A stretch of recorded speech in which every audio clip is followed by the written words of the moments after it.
ఏపీలో metro rail ప్రాజెక్టులపై కీలక ముందడుగు పడింది. పలు విదేశీ బ్యాంకుల ప్రతినిధులతో metro rail corporation MD Ramakrishna Reddy భేటీ అయ్యారు. తక్కువ వడ్డీకి రుణం ఇచ్చే బ్యాంకులతో ఎండీ సంప్రదింపులు చేశారు. ఈ సమావేశానికి కేఎఫ్డబ్ల్యూ, AFD, ADB, NDB, AIIB, JICA, ప్రపంచ బ్యాంక్ ప్రతినిధులు హాజరయ్యారు. వీరంతా విజయవాడలో ప్రతిపాదిత మెట్రో కారిడార్స్ ని క్షేత్రస్థాయిలో పరిశీలించారు. అనంతరం నిర్వహించిన సమావేశంలో విశాఖ మెట్రోకి 6,100 కోట్లు, విజయవాడ మెట్రోకి 5,900 కోట్లు రుణం సమీకరించాలని నిర్ణయించినట్టు తెలుస్తోంది. మరిన్ని డీటెయిల్స్ మా ప్రతినిధి విజయ్ చంద్రన్ అందిస్తారు. విజయ్ చంద్రన్.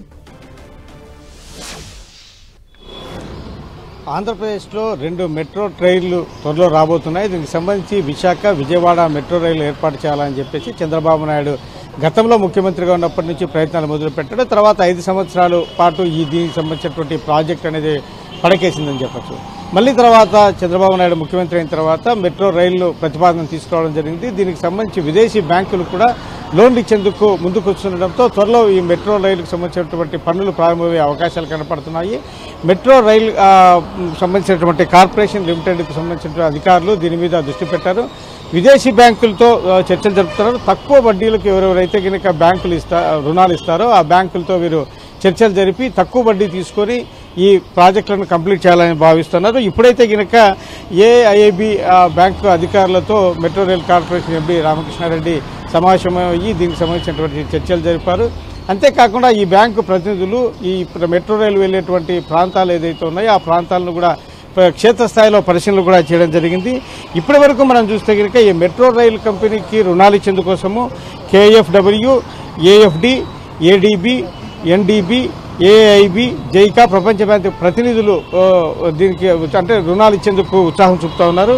ఇప్పుడు చూస్తే కనుక దాదాపు 12,000 కోట్ల రూపాయలు దీనికి ఖర్చు అవుతుందని చెప్పేసి ఒక అంచనా వేశారు. వీటిలో విశాఖ మెట్రో రైలుకు సంబంధించి 6,100 కోట్ల రూపాయలు, విజయవాడ మెట్రో రైలుకు సంబంధించి 5,900 కోట్ల రూపాయలు ఖర్చు అవుతుందని చెప్పేసి ఒక అంచనాకు రావడం జరిగింది.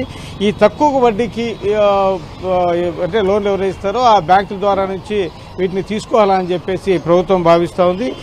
అంటే దీనికి సంబంధించిన రుణాలు ఏదైనా విదేశీ బ్యాంకులు ఇవ్వాల్సి ఉంటే కనుక కేంద్ర ప్రభుత్వంతో కూడా దానికి సంబంధించిన అనుమతులు తీసుకోవాల్సి ఉంటుంది. కాబట్టి త్వరలో కేంద్ర రాష్ట్ర ప్రభుత్వాల అధికారులతో ఈ ప్రపంచ బ్యాంకు ప్రతినిధులు సమావేశమై దీనికి సంబంధించినటువంటి ఏవైతే ప్రతిపాదనలు ఉన్నాయి, దానికి సంబంధించినటువంటి ఫార్మాలిటీస్ ఏవి ఉన్నాయి వాటన్నిటిని కూడా క్లియర్ చేసే అవకాశం ఉంది. ఈ నేపథ్యంలో మెట్రో రైళ్లు త్వరలో అంటే విశాఖ, విజయవాడలో ప్రారంభమయ్యే అవకాశాలు అయితే ఉన్నాయి. Okay, thank you Vijay.